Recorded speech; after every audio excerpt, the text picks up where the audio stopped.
Before you get started working with type inside of Illustrator, it's a good idea to familiarize yourself with the type settings that are available to you. In this movie, I'll be exploring the various type settings and how you can utilize those to make working with type a little bit more of a pleasurable experience.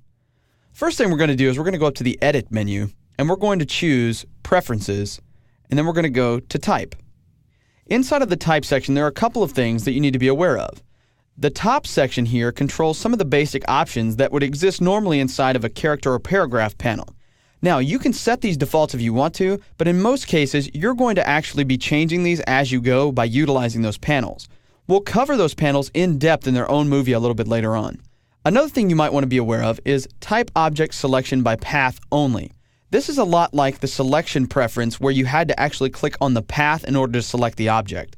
But in this case, you would actually have to select the type path in order to make the type object selected. Let me show you exactly what I mean by this. I'm going to hit cancel here for a second, and I'm just going to come out and type some basic text. I'm then going to grab my selection tool, and I'm going to blow it up pretty big so you can see it. Now, when I get close to this type, you can see here that I don't actually have to be on the type to click on it and select it. However, if I have that option turned on that I was just talking about, I have to go to Edit, Preferences, Type, and I turn on Type Object Selection by Path Only and hit OK. You'll notice now that I actually have to be really close to the type in order to select it. I actually have to click on the path that it lives on. This is the path that it lives on, this little baseline looking thing at the bottom. So in order to select this type, I have to click right here.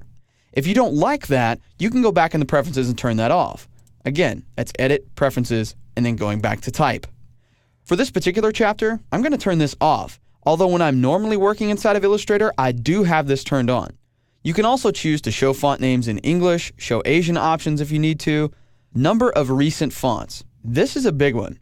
If you're working with a lot of different fonts, you might want to up this number a little bit. However, if you only work with a set core of fonts, let's say you have one or two big clients and they both use just 3 or 4 fonts, you can actually back down the number of recently used fonts to suit your needs. The recently used fonts are going to pop up in the font menu when you're selecting fonts to let you know ones that you've recently been using.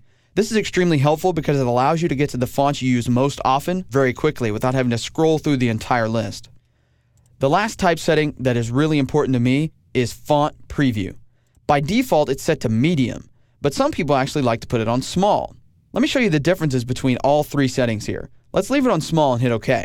When I go to change the font of this, I could go up to the control panel and click, but I don't get a representation of what the fonts look like in the control panel. If I go up to the Type menu, however, and go to Font, you'll see here that I get a list of all the fonts and they're actually being displayed in that font. Now, in some cases, if you're working on a really big monitor with a high resolution, if this is set to small, it's going to be almost impossible to A, read, or B, see what it looks like. You'll notice some of these smaller fonts just kind of run together. They look like little lines to me. So I'm going to click away. Let me show you the difference between small and large.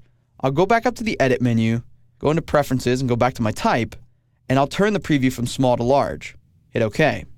Now if I go back to the Type menu, it may take a moment to render, but once it does, you'll see that I get a nice big preview of all the fonts. The downside to using font previews is the fact that it slows down Illustrator a little bit because it actually has to load all these fonts for you to see it. But if you absolutely have to see these because you don't know your fonts by name necessarily, you should turn this on, and I would recommend cranking up the size as well to make it easier to see. It's impossible to know what your preferences are before you actually start working with type inside of Illustrator. So it's of my opinion that you should go into Illustrator and actually do some real-world work before you go in and start changing all of these options. As you start to work, you'll develop your own preferences, and then you can go in and change Illustrator's preferences to suit your needs.